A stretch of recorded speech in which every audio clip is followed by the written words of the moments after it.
Okay, here we go. We finally got it right. Okay, when you go live, if you hit the wrong option and stuff, guys won't be able to leave comments and stuff. And I didn't realize that till you know I started getting people in here and they wasn't, they didn't send anything and stuff like that. So okay, let's try this one more time and stuff. We should be good to go. Ladies and gentlemen, I am live. This man right here, the one, the only, that beautiful Rhode Island Red Rooster. And like I said, I apologize for all the other stuff. And I apologize for yesterday. I guess I tried to do a live feed and stuff, guys. I got busy over the weekend and I didn't see where I could stop and actually do a live feed and stuff. So, I guess in situations like that, things have to be postponed. And then, it's the middle of the week. Well, it's the beginning of the week. And I know, a lot of you guys and stuff aren't, um, for the most part, I know a lot of you guys stuff out there working and stuff like that. So, um, you'll catch up on the live feed later. So, for the ones that are able,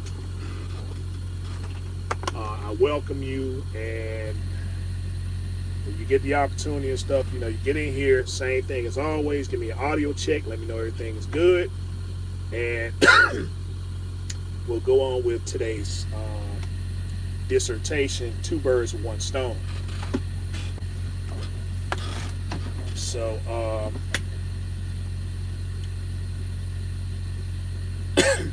anyway, I'll go ahead and start with the update and stuff, which I was saying about the Two Birds with One Stone is that um,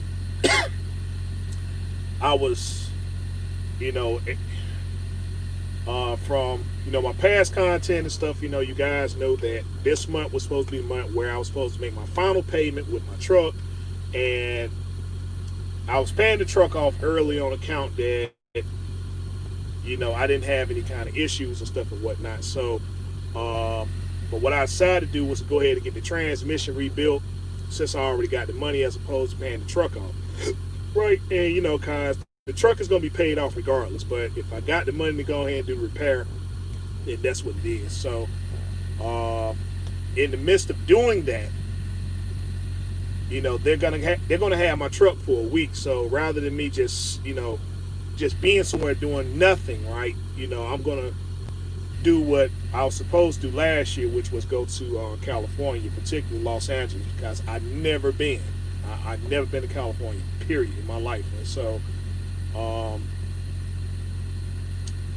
I figure, since I'm there, go ahead, catch up with some of the accolades and stuff out there, get us, guys. The closest I ever been was just like guys doing videos and stuff like that, and then of course some of you are from the West Coast, so but to actually see it for myself, that's where I'm going. So everything has been booked, and I thought that I was going to get the motel that um, well, the one I was supposed to get last year, I thought I was going to get it this year, but I guess that ain't the case and stuff. They say, well, I get a better deal if I go to the Hilton in Glendale. So,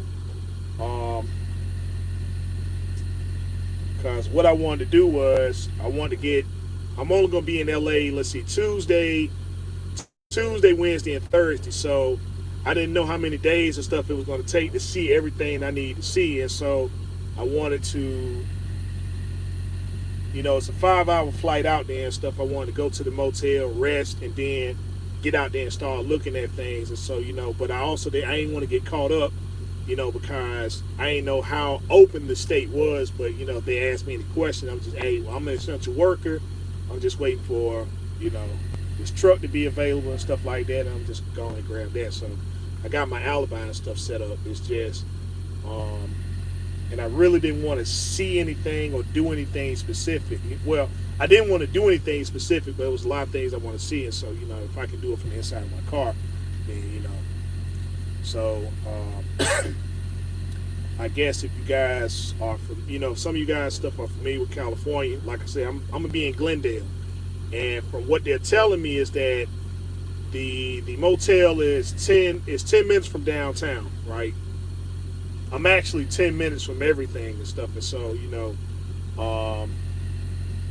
but of course, I'll be there on the 3rd, which is election day, unfortunately, and I ain't know how things were gonna play out, with that, but it shouldn't stop me and stuff, cause if I gotta avoid something, then I'll avoid it, but and I'm hoping that I have enough time, to go see everything and stuff too, cause what the transmission people are telling me is that the process of getting what I need done on the transmission, they say that the longest part is going to be the actual shop getting the transmission out and getting it to them and stuff. And so, dropping the transmission is nothing. It's just, 15, 16 bolts. And then, disconnecting the drive line. So, once you do that and everything and stuff, you got the gearbox, and then they just shoot it over to the place. They'll crack it open. They say it doesn't take too long or whatever, so they're giving me a price on the best and worst case scenario. So they're saying, worst case is that the transmission is just, it's too bad and stuff like that, and I'm just going to have to grab one off the shelf, right? I'm going to have to grab one off the shelf and stuff, and so I'm prepared for that too and stuff. They say, that's the worst case scenario, but in many cases, and then with my situation, which I told them, is that I'm having issues with the number 3 and the number 7. It should be a simple fix and stuff, and so it's not I guess it's not a rebuild. It's not a rebuild per se. It's just a repair car. They say, listen, we're not gonna go. And he was honest. Listen, I'm not going to go through this gearbox and change every single thing that's under there. If that's the case, you can just grab one off the shelf. And so I'm like, yeah, okay, I see your point.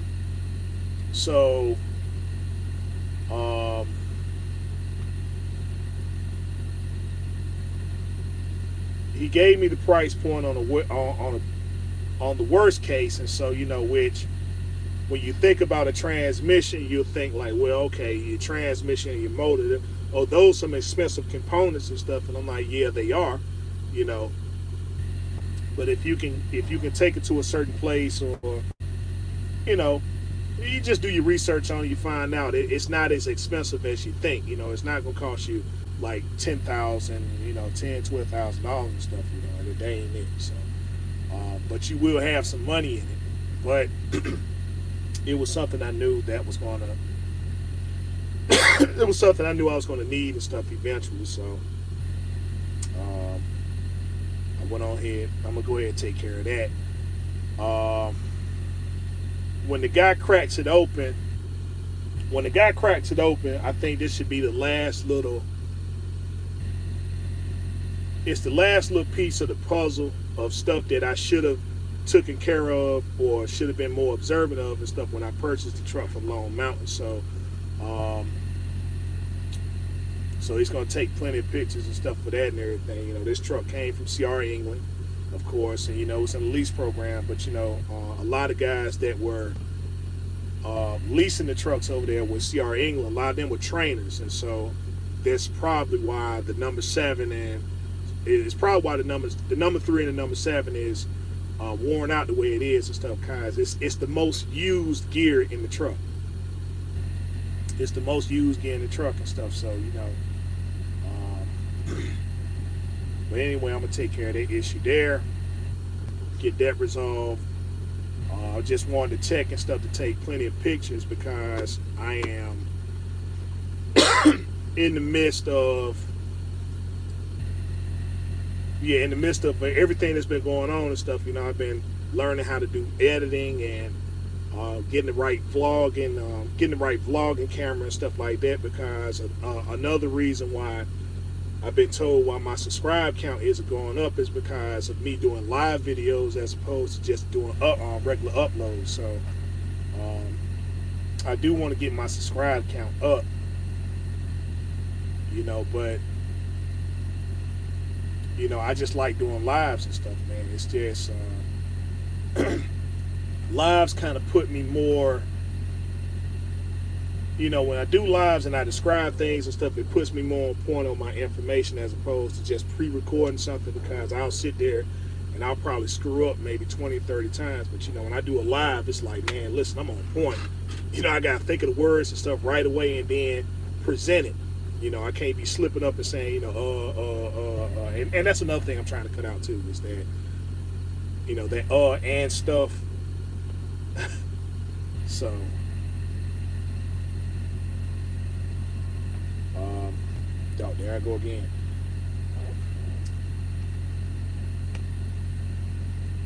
So that's the situation there. The tech, I'm getting with him. I'm giving him plenty of time to let him know that the truck is going to be there, and he can go ahead and get to work to it, and, you know, get to work on it, as opposed to showing up at the last minute, then he's bagged up for 2 weeks. And so, you know, I just don't want to be, let's say, I don't want to be sitting around not doing anything. You know, I don't want to be doing anything. And so, the other thing that I said I'm going to start doing is that once a month, I'm going to, you know, do some traveling as far as, you know, seeing certain things, because the whole West Coast, you know, the only part of the West Coast I haven't seen it, well, the only place I've been west was Idaho, and, you know, Idaho, that wasn't nothing spectacular over there and stuff. So, you know, so I say I want to knock LA out, San Francisco, and Seattle, Washington, whenever they get the situation quashed over there. So that's the thing, you know. So that's the thing there. But in the midst, I didn't want to take this opportunity while my truck is sitting and just be doing absolutely nothing, you know. So, but that's, you know, that's the thing there and stuff. It's just, it sucks that it's gonna take as long as it is. You know, he said he's gonna need a week. So, and I'm hoping that's not the case. I'm hoping that, you know, they can go ahead and get to it, and he's calling me either that Wednesday or that Thursday and telling me, hey, listen, yeah, we got your transmission back and put back in the truck. So when I get back, you know, I can just go on straight to work, you know, as opposed to just coming in and then having to sit. Because if he's talking about a week, then what am I looking at? My flight gets back 5 o'clock that afternoon on Friday, and so I think he closes like at 9. He's closing at 9, so if he got everything situated, of course, you know, he'll already be paid, so I can just go grab my truck and head on out, because they're closed on the weekend, which is the other thing that sucks too and stuff. So, you know, I ain't want to have my truck fixed and then it's sitting behind the gate and stuff, because, you know, the guy doesn't come in and stuff and doesn't do business on the weekend. So that's my 2 birds with 1 stone. Yeah, that's my 2 birds with 1 stone. That situation there. Also, yeah, that's it as far as, like, you know, the truck is concerned. With the business side of things, you know, I'm just looking at finishing up getting my vlogging camera, because I'm gonna set my whole little recording studio and stuff up here, so you're not going to upload videos and they can be of better content and better quality than what's already here and stuff, you know, because everybody's stepping their game up and stuff, and I should be no exception. You know, even though I don't get paid for my videos, you know, I say I'm not going to monetize or nothing like that, but, you know, that's just my personal preference right now. So the other big thing that's been going on, of course, you know, in the trucking world, is everybody now wants to display their settlements. They want to be displaying their settlements as opposed to what places they want to go, you know, like what carrier is doing this, that, or whatever. And so I told people a long time ago is that not to be fooled by anyone who posts up a settlement, you know, even if it's consistent. even if the settlement is consistent, you don't know what that particular person does in order to make money. Now, of course, yeah, the primary objective is to move freight from one point to the next. That's how you get paid in the industry. But you can't just go based upon someone's settlement and say, well, yeah, hey, listen, I'm coming over here and go to work too because this guy is doing 5-6 grand. Everyone has their own definition of what constitutes as money. Okay, everybody has their own. Everybody has their own. Some people are cool with 600. Some people are cool with 2,000. Some people are cool with 5,000. So on and so forth. Now there is a cap. There is a cap in this industry as far as what you're going to make if you have a truck that is above a 2,000. You got a cap. There's no ifs, ands, or buts about it. If you're on electron log, you have a cap. No one's exempt. So, if your settlement is high and stuff like that, then there's pretty much, there are some exceptions to the rule and stuff like that. But that's not going. It doesn't mean that's going to constitute consistency. You see, if you're running off miles, you can't do 3,300 miles every week. Your logs aren't going to let you do it. The customers aren't going to let you do it. So the only thing that's consistent in this industry is letdowns. You got to be prepared for that. If you can run and you can get you a good flow, then that's good. But eventually something's going to happen that's going to be beyond your control to stop that consistency. Whether it's the shipper, not having product, whether it's the customer, the consignee not expecting you to be there at the time and stuff that you sat there and made the appointment where everybody was in agreements that this was time you were supposed to deliver. The traffic, the fueling system is just always going to be something. Your equipment is always going to be something that's going to kind of slow that consistency up and stuff. So, again, you can't just look at someone's settlement and say, hey, all right, yeah, these guys are making money and stuff like that. You can keep stuff on the average, but things are going to happen in this industry that are beyond your control. You can't do anything about it. You can sit there at a shipper. They can hold you up. Yeah, you'll get detention pay and stuff, but it doesn't compare to say that load that you was picking up and you was going to run and make this amount of money. So again, there's a lot of things and stuff that go into play. You don't know what this particular person does as far as their business is concerned. Whether they, everyone says the same thing. Well, yeah, hey, I don't take no crap off my dispatch and this, that, or whatever and stuff. I'm a bad dude. You got these guys here, and then, the second they get in that office, they're in there shucking and jiving, and they shucking and jiving, tap dancing, and all types of stuff. So again, you can't go based upon someone's settlements, even if their settlements are consistent. This person's strategy is not going to be your strategy. The way that person runs is not going to be the way you run. There's a lot of things and stuff in play. The only thing that you could do is make sure that you have a business. Make sure that your business platform is set up to where you have an understanding of how things and stuff work as far as money and how money is going to be made at this particular place you go to, or whether you get your own authority. As long as you have that understanding there and stuff, right, then okay, well, you can make your tweaks, whatever.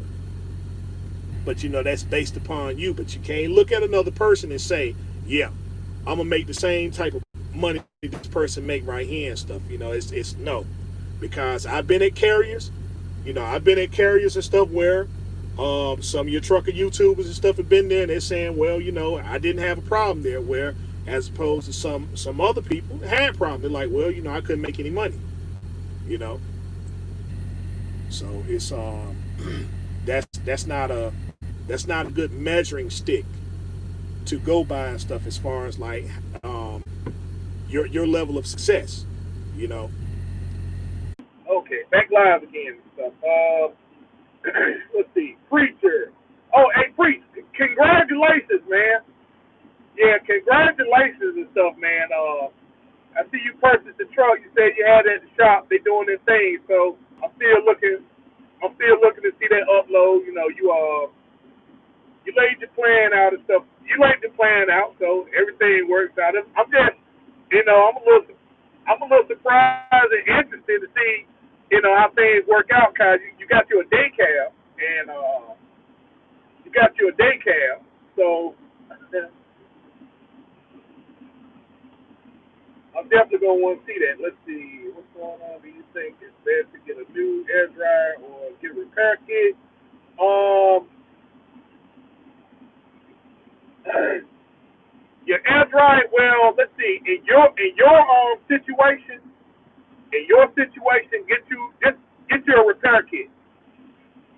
In your situation, get you a repair kit and see what happens. Cause you got a day cab, and in my understanding, you're not going to be, you're down there in the southern regions where you don't have to worry about, you know, if you get moist in the line and stuff like that, you don't have to worry about, uh, you know, let's see, my runs are local, mostly about 5 miles. Yeah, so your air dryer, just get your repair kit, get it rebuilt. All right, Mr. Turner, what's going on? Get you a repair kit, get it rebuilt, and just go from there. I wouldn't waste my time buying a new air dryer. Not yet. Unless if your can, the only way I would say buy a new air dryer is your compressor fails. And your compressor fail. If it's in a whole bunch of oil, then no, just get the repair kit and just go from there. You in the southern region, you're gonna be home. So you don't have to worry about your moist and everything. You don't have to worry about it freezing up and all the other stuff there. Let's see what else you got. Let's see. To me, doing this as a company driver, letting others know what you can make as a company driver is good. Posting what you can make as an own operator is nobody's business as long as it is enough for you. Right. Same thing as a company driver. It's not gonna matter what you post as a company driver because it's not gonna matter what you post in your settlements because everyone's work is unique, even though the primary basis is we're picking up and delivering freight. Your circumstance and my circumstance gonna be different. You know what I mean? If you got, the difference between you getting the load and me not getting one and stuff can be a couple minutes. If you got hours on the clock and I ain't got no hours on the clock, then well, yeah, you ready to ride, I ain't ready to ride. So you ahead of the game and stuff that way. Let's see, exactly, everyone runs differently. Yeah. Okay, so yeah. So you understand the talking point, man. It's just a person posting up a settlement is not going to answer the question about whether the carrier is good or not. It's just going to show that that particular person knows how to run their business. That's it. You can learn now. You can learn something from it. They can give you some pointers. They can give you some pointers and stuff. But to say, okay, you're going to do the exact same thing I do, no.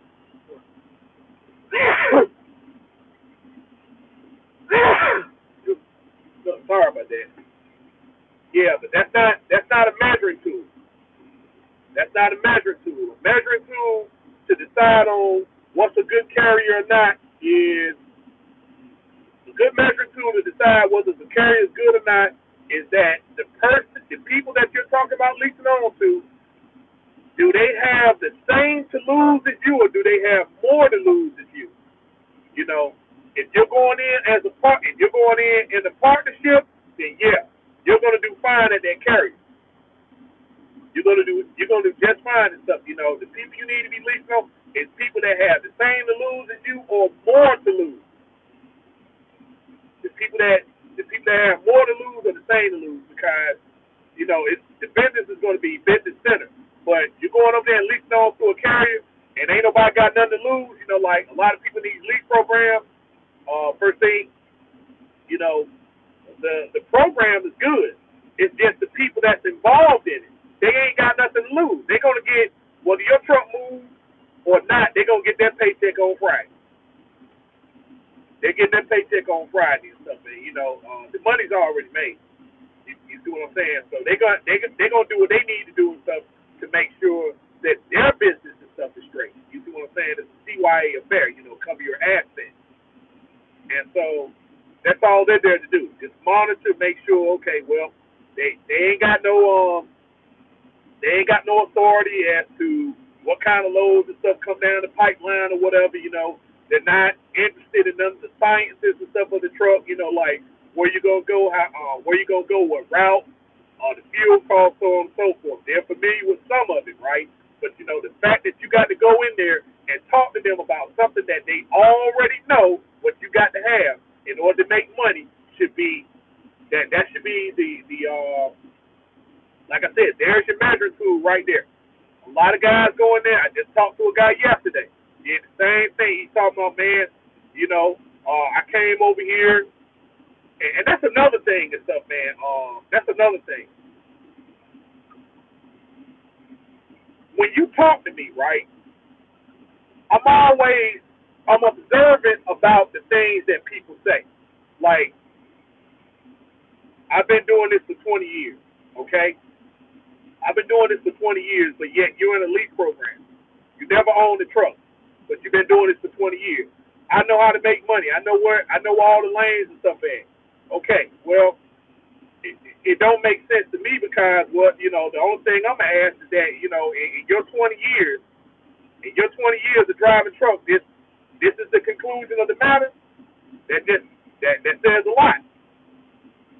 That says a lot, man. You've been in this business this long, and your talking point is that you're going in there in the office and talking to business people. You're talking to business people whose primary objective is to make money. They know how to make money. That's why they have a business, and you don't. You're going to work for them. So they understand what the premise is and stuff. They understand the complete and total operation. They know what they need to make money. They know how to make money for you. And you're going in there and sitting down and having a conversation talking about, I'm a good driver and I know how to run and all that stuff. They know all this. Save your time, save your breath.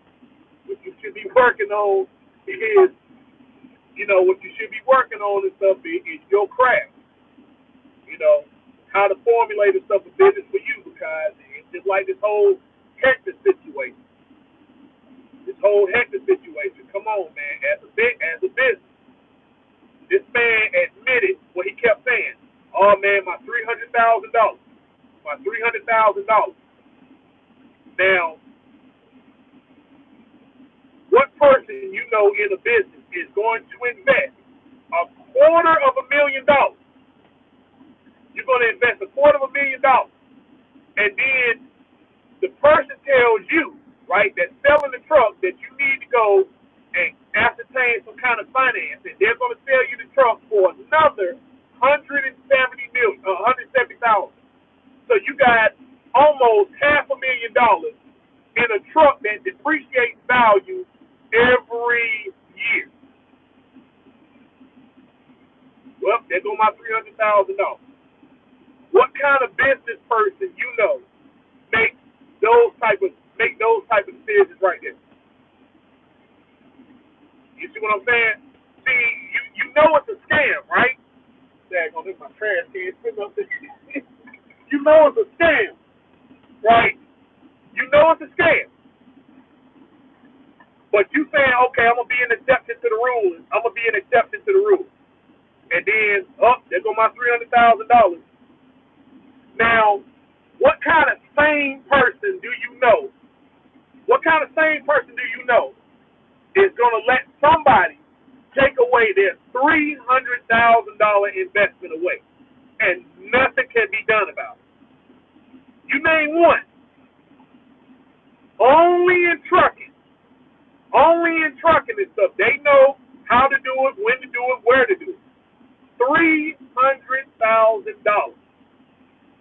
Now, I don't know if the man telling the truth or not. But, let's see, I'm sorry I'm not, let's see what you got right there. I'm sorry I'm not paying $500,000 for a truck and a trailer. Then he was out of work for 3 weeks and didn't have enough money saved up. Yeah, you see what I'm saying? Learn from situations like that. Learn from situations like that. That man, when he took those keys, nobody takes a $300,000 investment away from you just like that. They don't do that. You see what I'm saying? It doesn't matter how many police. It doesn't matter how many police show up. They don't even do that with a house. A house,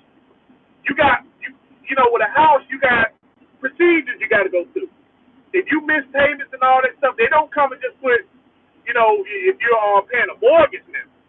If you're paying a mortgage, the bank just don't come up and the bank doesn't come up and put a padlock on the house because you missed payments. It's a procedure they got to go through because buying a house is just like anything else. It's an investment. Doesn't matter how much your house costs. They can't come up and put the padlock and stuff on it. They put the padlock on and stuff. You can, okay. You can take that padlock right on off and stuff, and the only thing they did was just waste a whole bunch of time, energy, and resources, into nothing. But, only in this trucking business, man, do they do stuff like this because they know they got people like Hector, they get in these trucks and they get comfortable. And then all of it, when everything is said and done, they want you to feel sorry for them and say, oh, man, it's a scam. It's a scam. It's a scam. They took stimulus money. They took all this stimulus money. They did this, that, or whatever stuff, when the whole purpose of the lease, and I keep saying it, there's nothing wrong with leasing a truck. There is something wrong with getting comfortable in that program. Your premise is to go in there and to get the things needed for you to start a business. All right? Your credit ain't in the best shape. All right? I understand that. So, you got one of three options. You can either be a company driver, save up your money that way and stuff, but again, that takes financial discipline. Nothing wrong with that. There's nothing wrong with it. If you take that route, but sometimes that route takes a little bit longer because you're not in control of the comings and goings of what it means to make money in the business. Your job is simply to sit there and do the objectives. Again, there's nothing wrong with that. But you have very little insight and input as to how the money is made. So a lease program comes up to where you're now in control somewhat of the comings and goings and stuff of business. So you're knocking two birds out with one stone.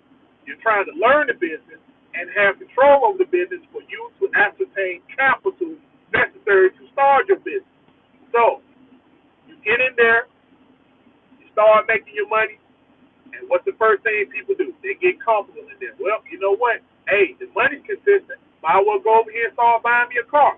Forget my objective, right, which was to go over here and to get my credit straight, or, to get my business credit straight, or to start business credit. Hey, I'm cool right here. Let me just get my little LLC, pay my taxes and stuff like that, and that's cool. I ain't doing nothing else, right? Because the truck will take care of itself because of the business here, because of my money coming in consistently. You got to have as much things in your possession as far as ownership as possible. If you want to lease, that's fine, lease. But just make sure that the truck is yours. Make sure the equipment and stuff is yours. So if things don't work out, hey, you can leave, you can leave and everything and stuff is everything, because it doesn't matter what contract you bring to me. It doesn't matter what contract you bring to me. Every single termination clause in the contract is the same. It doesn't matter. You can bring any contract from any carrier. The termination clause is the same. That's the thing. They know you ain't gonna read it. Contract's too long. The words and stuff is too convoluted. You saying, look, I'm just trying to go to work to make some money. But everybody's termination clause is the same. Just like when you are a contractor. This is why they started AB5 over there in California. And why they trying to do it, they trying to make it, federally mandated everywhere. That's one of the reasons. Because as a contract, right, when the job is finished, they can say, you just like you can sit there and say, well, you know what, this ain't working out for me anymore and stuff. I can turn my equipment in, and that's that. They can do the exact same thing. They can say everything can be good. Everything can be good. You can be sitting there delivering loads, and you can be delivering loads and making all types of good money and all this stuff there, and they can just say, well, we're going to discontinue your contract. We're going to discontinue your contract. Now, the reason why they don't do it is because it's not economically sound to do it. You know, you're not going to, if a person or equipment is making money, you don't just sit there and sideline it and say, okay, well, you know, because I got feelings and stuff in it. You know, feelings don't care nothing about facts. Facts don't care nothing about feelings. You know, you're making money and stuff, that's the primary goal. You're not going to take something refined. You're not going to take something that's running refined and then say, okay, yeah, I'm done with it, right? I'm done with it because I don't like it. You see what I'm saying? You're sabotaging your business and stuff, and that's happened. That's happened. A lot of people sat there and sabotaged their business, and that's why they ain't in business right now. Because they care more about their feelings than about, you know, the real brass tacks of business. That's the only reason why people keep you, you know, why you got a job and stuff like that. You know, your dispatchers, people come, oh, well, I got to tell my dispatch and stuff. I got to show my dispatch I know how to run and get loads and stuff and pick them up and deliver them early and all that stuff there. Dude, they don't care about that. They don't care about that as long as you get the load from point A to point B. At the time it was supposed to be there and stuff, and there's no in-betweens in there. As long as you're doing it safely and on time, you can show them, hey, listen, yeah, you a go-getter and stuff like that. They don't care about that. It's the job being done, okay? Did he pick the load up? Did he deliver? They ain't in there talking about, man, oh, you know, this dude over here and stuff, boy, he sure know how to run. He get these loads there early. Oh, yeah? Okay. What the heck they got to do? What the heck they got to do with business? They ain't got nothing to do with it and stuff. Now, you know,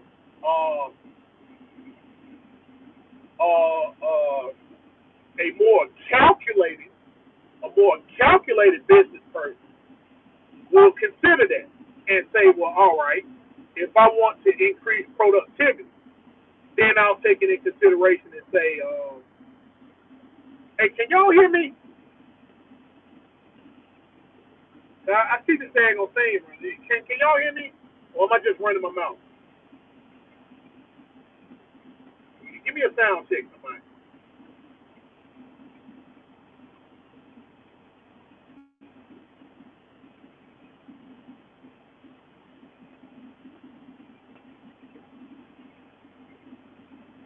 Thing been doing this for 18 months.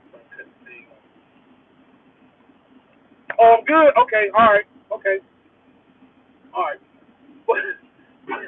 But yeah, you know, like, okay. If you think that way, don't think that way. Now, like I said, a more calculated person who runs a business will consider that as far as like increasing productivity and efficiency. But for the most part and stuff, man, as long as the basic premise of business is being done, if he's picking up the load, if he's picking it up on time, if he's delivering it on time and stuff, then that's all that matters. That's all that matters. Did he flip the truck over? Did he flip the truck? Did he have any accidents and stuff, you know, on the way there? As long as that don't, you know, you got the load there early, you just did that for you. You did that for you. And like I said, there's nothing wrong with it. But don't be sitting there doing it like all of a sudden somebody going to look at you and say, oh, man, this dude, boy, man, look at this guy over here. He got this lump, you know, he's sitting there and stuff early and all that other stuff there, man. Stop it. Don't do that. They understand why you're there. They understand what you have to do in order to make money. So don't stress yourself over that. Don't stress yourself over that and stuff, man. You know, if they thought you was doing a bad job, they would call you in there and say, you know what, hey man, listen, we got to cut you loose. We got to cut you loose and stuff because your productivity is bad. You know, they don't care. Oh man, you ain't getting along with your dispatcher. Okay, so just put him with another one. Just put him with another one. He ain't talking about quitting this because you know if he quit, right, that's less money we're gonna make. You know, that's less loads we can book because now I ain't got no availability. You know, so they'll quash that. They're like, hey, you know, you and this other guy ain't getting along and stuff like that. And I don't care. I need that seat filled because you see, you know, we paying for all this recruiting. We paying for all this recruiting stuff. We paying for getting drivers here and, you know, orientation and all this other stuff. And then, you know, the guy know how to do the job, but he just, you know, he kind of feel a little bit bad. He kind of feel a little bit low moralistically. Okay, well, get him up to par because I don't want him to quit because that's just less money I'm going to make. But we ain't saying we ain't going to kiss his tail either then. You know, what is it? What are his demands? Well, he want more miles. Okay, well, it's the same. It's the same.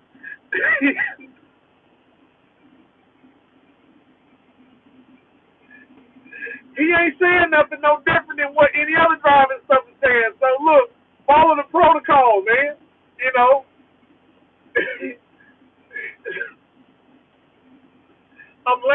And listen,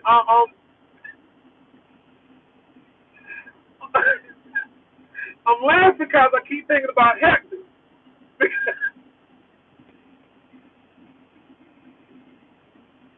I'm laughing because I keep thinking about this dude, cause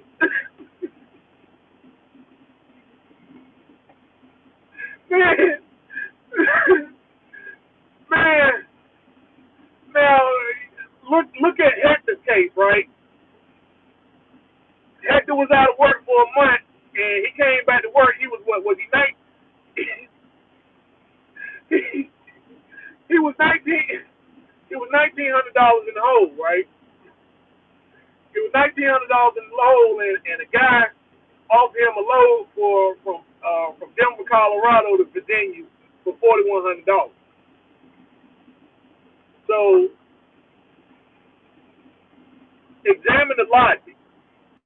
He didn't want to take that load there and stuff, but then they got into a disagreement to a point to where the police got called because Hector somehow thought that truck was his truck. And look, Chase, look, don't comment because I'm trying to keep a straight face. I'm trying to don't comment, please. Just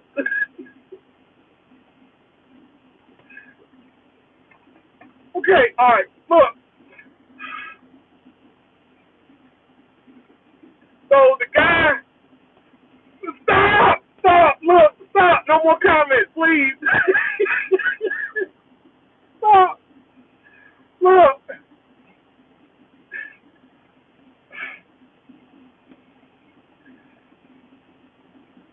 Okay, look, the science, right?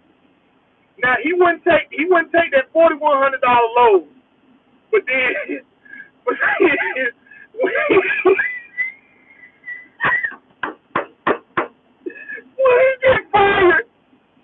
when he get fired, he asked the dude, and I can't believe he asked him this, man.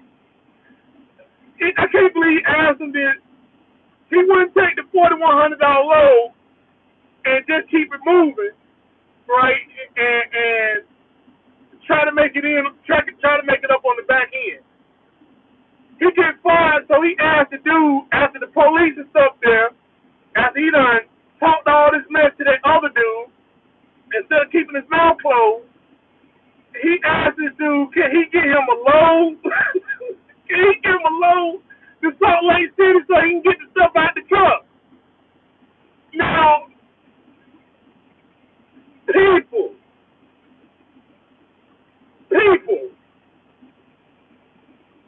just tell me how that makes sense. Now, the dude, now, you up here fussing with these police officers about the fact it's your truck, and I'm gonna sit there and I'm gonna let you take my $300,000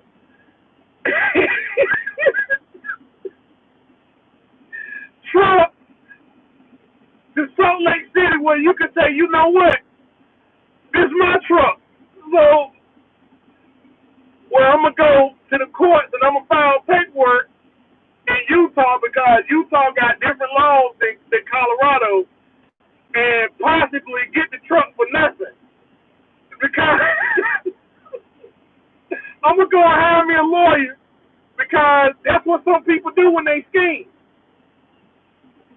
The guy got the truck. The guy got the truck there at the yard, right? He ain't got to send nobody for it or nothing. He ain't got to worry about, is this dude gonna take this $300,000 and start selling stuff off the truck? Like, I'm gonna take the truck to to Salt Lake City, where I'm already caught up on my insurance, right?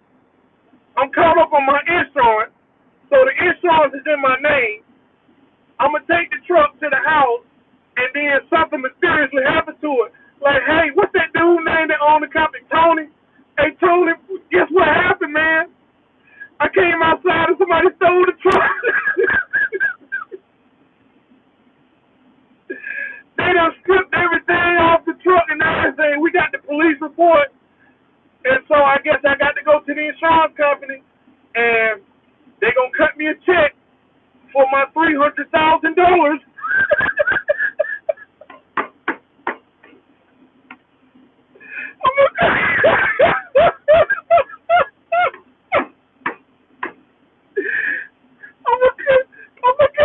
They're going to cut me a check for $300,000. Oh, here you $170,000 that you want, right? And I'm still gonna walk out of there. I'm still gonna walk out there with $120,000 because you let me take the truck to the house. Yeah, Hector, that's what's gonna happen, Hector. That's what's gonna happen. He gonna let you do that. Dude, do you understand that by me just describing what I described, right? That he could have just kept his mouth closed, right? Shook his head and say, okay, yeah, I'll take this load for 41. And me and my wife, we gonna go and take this load and haul tail, right? To Virginia. But we gonna go the other way. We're gonna go the other way and stuff, you know. We leave Denver, we ain't gonna take 70. We ain't gonna take 70 and stuff, you know, and leave them. No, we're gonna go up to Cheyenne. We're gonna go to Cheyenne. We're gonna go the long way to Virginia. You know, I just gotta make a stop at the house over in Salt Lake City. I gotta make a stop over in Salt Lake City. And hey man, I'm gonna make this phone call and stuff, right? I'm gonna make this phone call and stuff, and man, dude, you ain't gonna believe what happened. I went to the house, right, because I had this emergency, and I came back, and the truck was gone, man. Everything gone, Jack. But before, I just got to make sure my insurance and stuff is caught up, and you know, dude, we can't find that truck nowhere. They stole everything, car, truck, all my tools, my $300,000.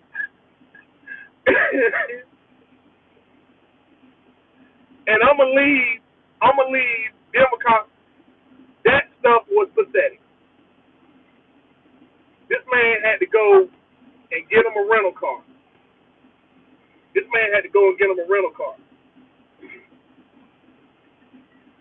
Because he ain't have enough money to get him a ride back to his house. And what's even sad, you got your wife with you. You supposed, you know, people, this is why businesses and stuff spontaneously, this is why businesses spontaneously can burst. You know, this is why you pay insurance and stuff for this type of hazard. This is why I'm saying, like, I don't understand, you know, you driving through a riot. You driving through a riot. All this money you got to kick out to this insurance company. And you worried about what somebody gonna do to your equipment. You got to make them insurance payments every single month like clockwork. And now a situation comes out to where the insurance got to pay out for the business that you invest in, and you just gonna surrender it over and say, "Oh, here you go," because I'm not thinking logically. Because I don't like this dude over here. I don't like the fact that he's giving me $4,100. He's only giving me $4,100 to go to Virginia, and I'm this close to paying it off. Do you understand? When I told Lone Mountain they wasn't getting this truck back, do you know I meant that? They wasn't getting this truck back. All this money I spent in this truck, and stuff. Do you think that Lone Mountain was going to sit there and repossess this truck? Because business got a little bad, because business got slow, and I'm caught up on everything. Yeah, you know it, dude. I done calm down now. I done calm down, bro. You don't take, like I said, you don't take no $300,000 and just give it away. Nobody does that. Nobody does that. Before that happened, man, the daggone business be done went up in smoke, man. You know what? This daggone inverter, I sat there and plugged it up. I plugged up this inverter and everything, and next thing you know, the truck caught on fire. The truck done caught on fire. Ain't nothing left.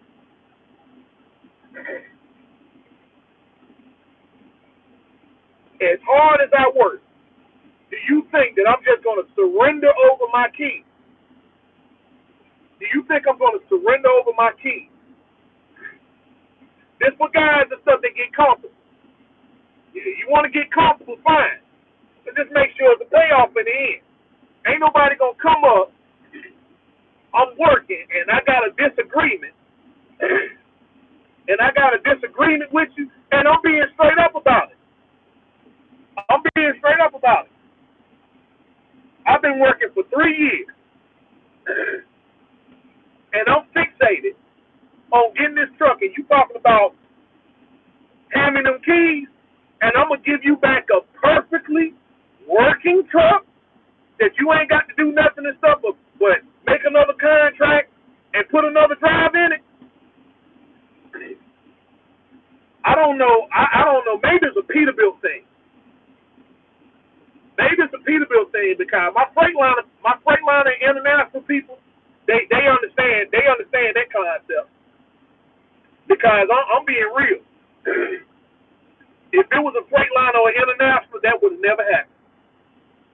He wouldn't be out there making no video crying about, man, they taking my $300,000. He wouldn't be making that type of video. I'm pretty sure somebody told Hector, hey, man, dude, hey, bro, you need to do this. And he said it, man, dude, it's a scam. Hector like, I don't care. It's a Peterbilt. I'm telling you, that's the only way I can wrap it up, man. It's something about those Peterbilts. Cause a side note. Look at my man. Is Calvin in here? My man Calvin Lee. Now, Calvin got that he got that Freightliner Columbus, that red. Ain't nothing happened to that truck, man. He sat there, he working, but that Peterbilt he got, It's something about them Peterbilts. It's something about them Peterbilts, man. They just dropped. I forgot what happened. He had to get an emission system, and then somebody came and took the whole hood off the truck. They took the whole hood off the truck after the truck been sitting in the shop. The truck been sitting in the shop getting all that work done on it. Now I got to go back in there again. He got this thing running like a refined machine. All that work, and then he dropped that post up there on YouTube stories, and somebody took the whole hood off the truck. Heck, two super sleepers was at the auction used. Well, see, here's the thing though. See, those trucks there and stuff, those trucks there for a reason. Those trucks there for a reason because the guys and stuff, the guys that had them, you know what? Yeah, that's why they there. That's exactly why they there. The man bought the truck. He got somebody in it, and he said, you know what? It's a 379 Pete with a super sleeper in it, and in 5 years the truck gonna be mine. And in that fourth year, they got into an argument. They say, listen, you gotta take this load. I know the load normally pay about 10 grand, but I can only pay you 9 grand. Oh no, I ain't doing that. Screw all that and stuff. Okay, hey, what you outside? Yeah, come on to the terminal right quick. Hey, listen, we need to have a little meet. Okay, yeah, all right. I'll be there. I'll be there in about an hour. And got there to the terminal. He got there to the terminal and stuff, and right when he walked inside and stuff, okay, get the police on standby. Get the police on standby and stuff. He called you in that office. Say, listen, man, gotta cut you loose. What you talking about? I ain't got one more year left. I know, but man, you've been paying $200,000 on the truck. So let's see, you got $200,000 a year in that truck, and no, that's too much. I'm gonna say you paid $100,000 in truck payments for 4 years. So the truck's been paid for and stuff, about 3 times over. And I'm gonna take it to the auction.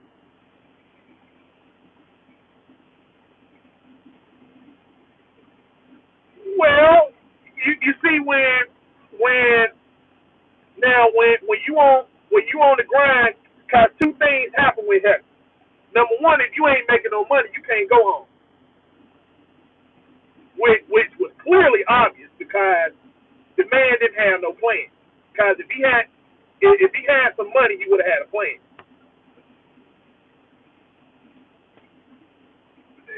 Well, you ain't got to go to America. You ain't got to go to America most wanted. Remember now, you're supposed to work smart, not hard.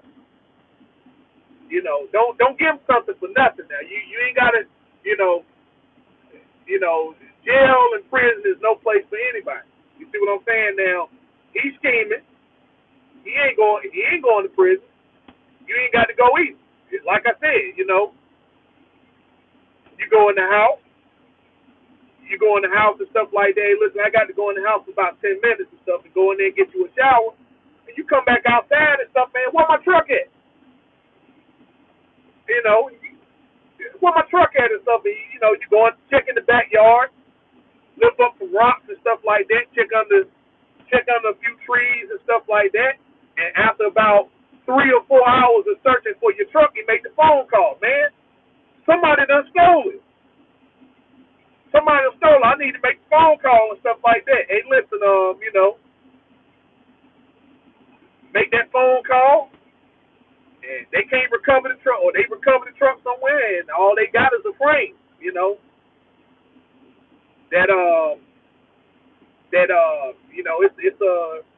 a Peterbilt, so it got a C15 cat motor in it. It's got a C15 cat motor in it and stuff, so that can probably fetch about, I don't know, maybe $20,000. You got some good tires and stuff on it. seats, some interior, and you can I imagine the person probably make some good money off of it and everything, and all they recovered was the frame of the truck. It's too damaged. It's too damaged, and it's too old. So the insurance company gonna cut you a check for whatever you got to insure it for. Remember, that's why you paying it. If the truck is $500,000, you're gonna have $500,000 worth of coverage on it, right? And they're gonna quote you that price. That's what you got to have and stuff in order to operate your business. And somebody stole your truck and then stole everything off of it. They done recovered the truck in Canada somewhere and everything, but it's gonna cost too much money and stuff, so it's a total loss. So they gotta cut. So they cut you the check, and you go and pay what's left over. And what's the name? Okay, how much I owe on the truck? And you give them what's his and stuff, and you got yours. And then you go to the auction.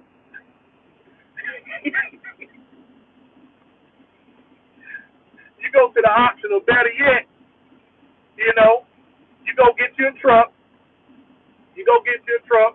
That same Peterbilt and stuff, but look, I ain't got to worry about the condition of the motor because I know I can get me a C15. I know I can get me a C15 motor, ECM. You know what I'm saying? Some tires, everything. The interior can be all. I ain't worried about the seats all one. Don't worry about it. I can get all that recovered. I just need the truck. That's it. And then you go get that C15 motor and that legacy seats and stuff that you once upon a time had in that other truck that looks similar to what used to be in that other truck and stuff like that. And man, you back rocking and rolling. Everybody done got paid. Insurance company got their money. The guy that you buying the truck from got his, and you got yours. I got my $300,000. But I'm gonna tell you, man, that's a Peterbilt thing, man. I don't care what anybody say. Cause like I said, Calvin Lee got a Pete, and he the only one to be seen to have had no problems and stuff, man. You got a Freightliner International, a Volvo. You ain't got those problems there and stuff, man. Ain't nobody talking about taking them daggone keys. You keep them keys in your pocket. Like, we'll work to say, hey, listen, just go on back to work, all right? I tell you what, yeah. 41 is a little low and stuff. Yeah, I gonna give you $7,000. I give you in the hole. You know what? Don't worry about it. Don't worry. I'm gonna eat that. Just go back to work. See, when you got those Peterbilt Internationals and Volvos, that's what they do. But them KWs and them Peaks, man. You got a 379 or a W900. For some reason, who another guy? Let's call him out. Lil Dog. Now remember, Lil Dog. Now when he had that Volvo, he had that 780 Volvo. He had no problem. He had that green Volvo and stuff. He had no problem. But the second he got that W900. He stayed in it about 2 months, and then all of a sudden, hey, listen, my family needs me home. My family needs me home. Now I got to be a dispatcher. You all at the truck show. And stuff. Showing off your KW, and everything and stuff like that. And a month later, now all of a sudden, you got to become a dispatcher. Who another? Mike Stevens. Got to call you out. Bonehead truckers. He like, man, That '05 Pete was only 35,000. He had, let's see, hold on, 35,000. He had leased it to him for probably about $100,000. You know what I'm saying? He got the truck, and I'm gonna tell you what. When Little Dog parked it, Little Guy tried to get the truck, right? And he only stayed in it. He only stayed in it for 1 month. He got in the truck, cranked it up, went to the truck show, and said that's it. And now he's back at RST. Remember, Little Guy was talking he was talking that stuff too. I'm gonna give me a 379P. Ike Stevens got that 379P. Everybody went to the truck show that year. When the truck show was over, when Little Dog when Little Dog gave his truck back, all of a sudden now Ike Stevens have a problem and stuff with the owner. He got to get that Peterbilt back, and then all of a sudden, Little Guy stuff, he ain't talking about buying that Peterbilt no more. He was doing all those videos. He was doing all those videos at what was he doing? Oh, he was at the Peterbilt guy. He was over there with him and stuff, test driving. Yeah, man, yeah. You know, it's something about them Peterbilts and them KWs, man. Nobody, you know, if you get you a Freightliner, a Volvo or International, nobody seem to have no problem. You don't see nobody having no problems and stuff, man. You know, who another guy got to call out? The Wright brothers. I love the Wright brothers. And you got to understand, son, the difference between a large car, them large cars, and them big trucks. If you got anything that has a bad turning radius, them large cars and stuff, that you got large cars. You know, internationally, if you got a 9900 or that Lone Star, when you got that Lone Star, you got your large car. You know, Wright brother got that Lone Star. He was having problems everywhere to get it. The company wound up, and I'm kind of glad they did that because they wound up going out of business. But you saw the heck he caught. What he called it? Red Ding-a-ling, or what? I forgot what he called it. Red Ding-a-ling or something like that. He had that truck, took it over there. People fired him for doing a recruiting video. And stuff, man. They cut him loose. He couldn't keep the truck and stuff. And then now he got that Freightliner, he got that Cascadia over there, you know, and the company he had now, you notice he ain't had no problems, right? He got, man, when he got married, made all that money, went down there to, where he went to Cancun, you know, went to the truck show, all that other stuff. He ain't got those problems now. That man was what? He was making a video saying he was like $6 or $7 grand in the hole. Got on out of it, no problem. Well, nobody talking about buying them or nothing like that. Okay, hey, go on to work, make your money. Cause they know they don't want that truck. You know when Quality. When Quality went out of business, they snatched up every one of them W900s and them Lone Star. Every one of them trucks that they can get back, they snatch them trucks up. Now, the Freightliners, them International, y'all keep them. You know, in fact, we'll keep the business open and stuff like that.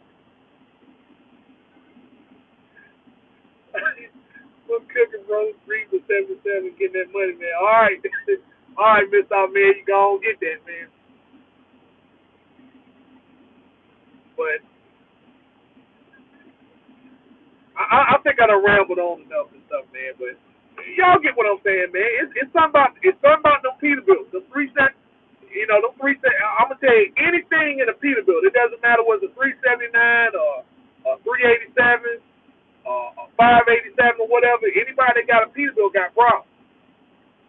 Them KWs, if you got a T600, T660, that T2000, that T2000 and stuff, you know, that's why I say I'm kind of looking at who I'm thinking about, SoCal. Yeah, think about SoCal. Shout out SoCal. You know, SoCal get them five pieces and stuff. You see, he got a suit and tie now. He got a suit and tie now and stuff, and that. Hey,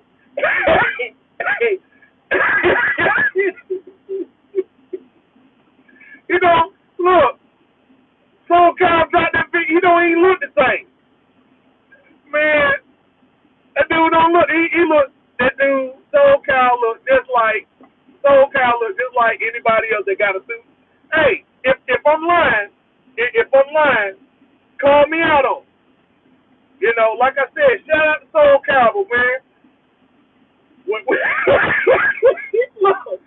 Look. When SoCal had, and he came a long way. SoCal had that T2000 doing those videos and stuff. You know, he did his thing and stuff, but man, that dude bought them Peterbilts and everything. He changed his whole. He ain't wearing no more fitted now. he ain't wearing no more fitted. That dude put that suit and tie on and stuff. When I went on, check him out on Instagram. I went on Instagram. I said, "Who the heck is that?" I thought that was the salesman that was selling the truck. And I had to look at it again and stuff. I never seen SoCal without his hat on. That was the other thing. And if I'm wrong and stuff, call me out. I never seen SoCal without a hat on. That dude either got a Scully or he got a fitted. But when that dude took that picture, I thought that was a salesperson. I said, man, Dad, don't SoCal off the truck. I'm like, wait a minute, hold up. That's SoCal. Suit and tie. And he looked, the dude got the splitting image of what a suit and tie is. Splitting image. I never seen that dude without a hat on. He bought them 5 Peterbilts and stuff like that. And it didn't take long either. You know, man, went from a T2000 to that what was it, 587, wasn't it? He had a 579, then he bought those 2 379s. Now those 389s and stuff, man. Now he got 5. Now he got what, 7 trucks now? That dude went full. He went full suit and tie mode because you notice now Woody. Now I'm gonna end there. Remember Woody, right? Now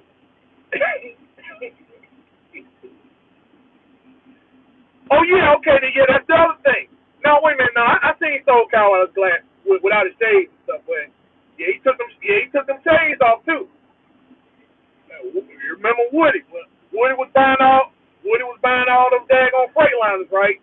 He never had any problems. He had Freightliners international. When he went and bought that Peterbilt, everything fell apart right there. What was Woody talking? Remember, Woody, every time you see Woody and everything, he was all, he wasn't dressed up. He bought that Peterbilt, suit and tie.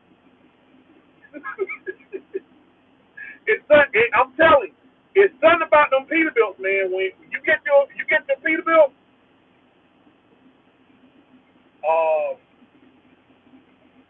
it's something about them Peterbilts, man. When you get a seat, your whole image change. It just,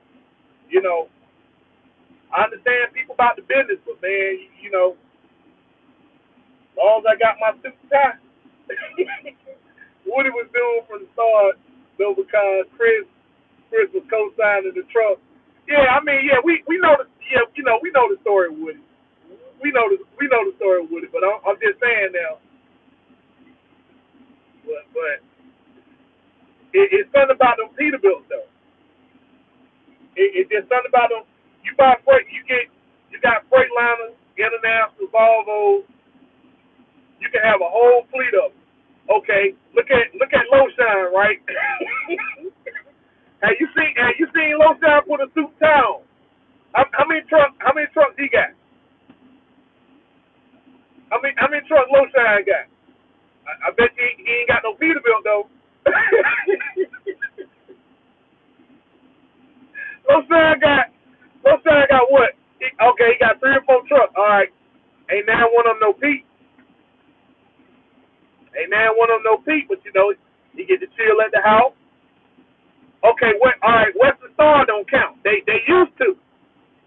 Western Stars used to count, but they don't count no more. Cause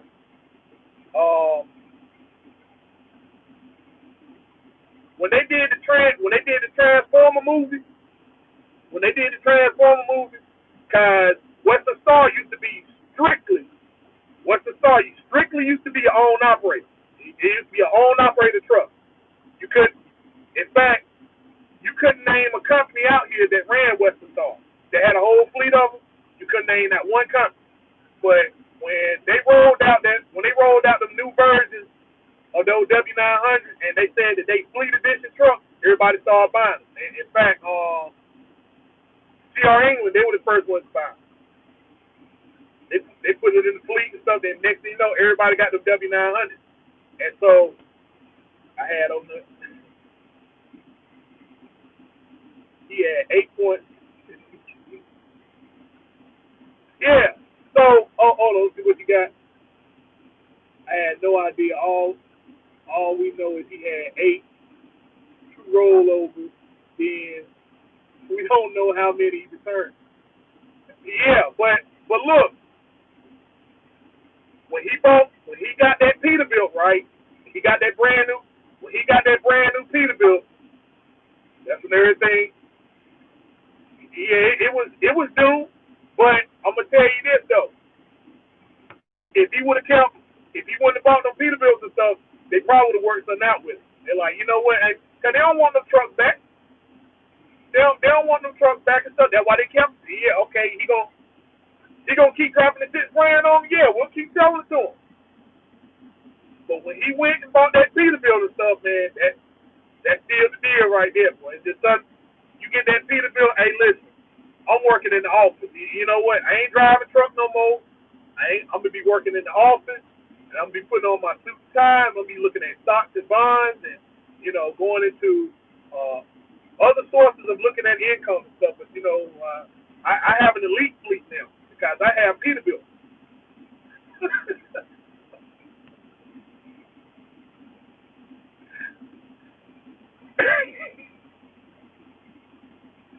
Hey, listen, fellas, I've been up here long enough. I've been rambling, and I hope nobody really hold against. I hope nobody hold against it. But man, look, hey, bro, look, it's something about, but you gotta admit though, it's something about those Peterbilts and stuff, man. It just makes people work. They just move a little different. I came in late. I got to catch the reason. Hey, but listen, it's something about them Peterbilts, man. They just, bro, when you can get any truck except a W900. You can get your W900 and anything in the Peterbilt class. It doesn't matter. 379, 389, 587, 387. If you got a Peterbilt, it's just something about it changes you, man. It's like, you know what? No, I gotta sophisticate things, man. Stuff, I gotta move with elegance and class, I don't deal with this. I don't deal with the Freightliners and the Freightliners and the Internationals and the Volvos. They're beneath me, and just wait till Prime Inc. Tesla. No, listen. No, listen. Tesla about that money. Listen. Tesla about their money. They you know, you ain't gonna never see a Tesla lease truck. Never. Elon ain't gonna make that happen. He ain't letting that happen. He ain't letting that happen because you see, in a lease, your stuff is a truck is associated with a lease. You can almost guarantee anybody that got a lease purchase program, you either gonna get the Freightliner Evolution. You're gonna get the Freightliner Evolution or the Volvo or the new Volvo. I don't know. I forgot the model number they got there. I'm gonna say the 76.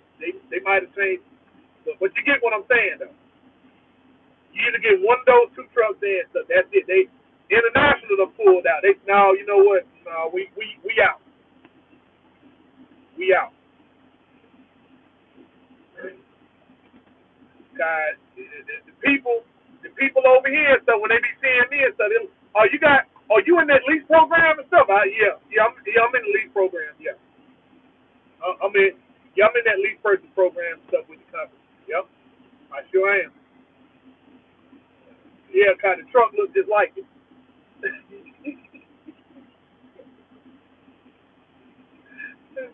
Well, fellas, listen, I'm gonna get on that. I'm gonna get on out of here and stuff, man. Yeah, I'm gonna get on out of here. Hey, listen, if anybody know about California, because the motel I'm staying at is in Glendale. I'm staying at the Hilton in Glendale and stuff, and so they say I'm 10 minutes from downtown. I don't know if I got an opportunity to change because I'm going November the 3rd through the 6th. If I'm in a bad area, let me know and stuff. I don't know nothing about California. I looked it up. They say I'm 10 minutes from downtown, 10 minutes from the observatory. I'm thinking about 30 minutes from the airport though. But yeah, if I'm good in Glendale, I'll stay. But if you say no, look, no, if I'm in a bad area and stuff like, I'm talking about bad like protester bad. I ain't talking about hood bad. I ain't worried about the hood. I'm worried about the protest. Because I'm gonna be there on election day and stuff. If it's protester bad, then yeah. You're 15 minutes away from downtown. You're in a deep sleep. Working girls.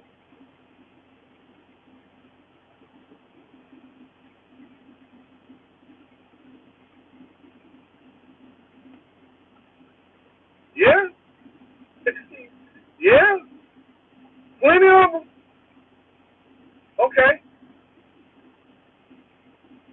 I hear California's kind of expensive and stuff. All right, plenty of them. Like, okay, when you say plenty, like truck drivers in New Jersey, plenty, or truck drivers in Maine, plenty.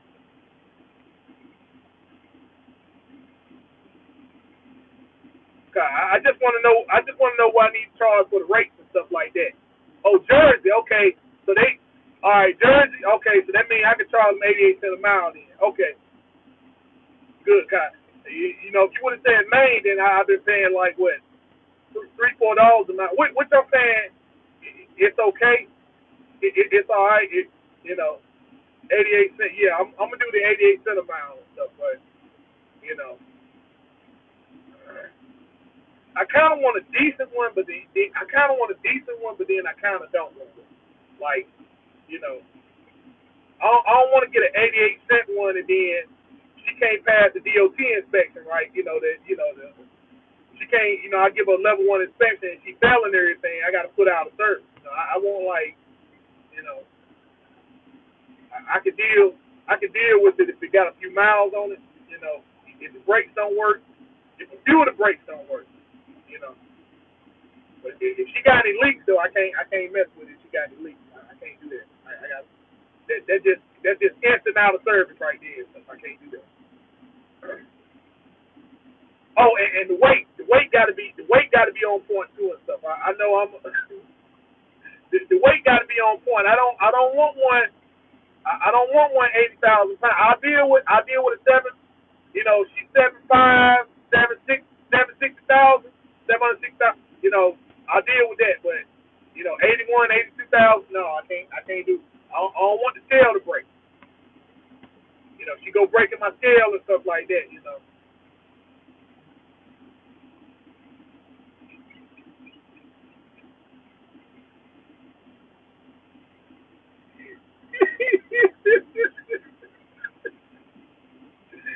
Oh my God, man! You know what? This has got to be the most.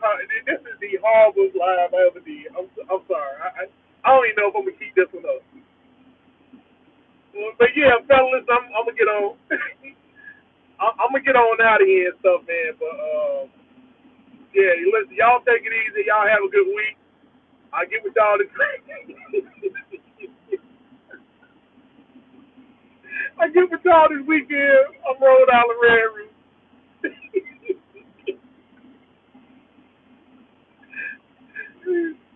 Do your own research. Do your own research. Background and studies. Honors on your skills daily.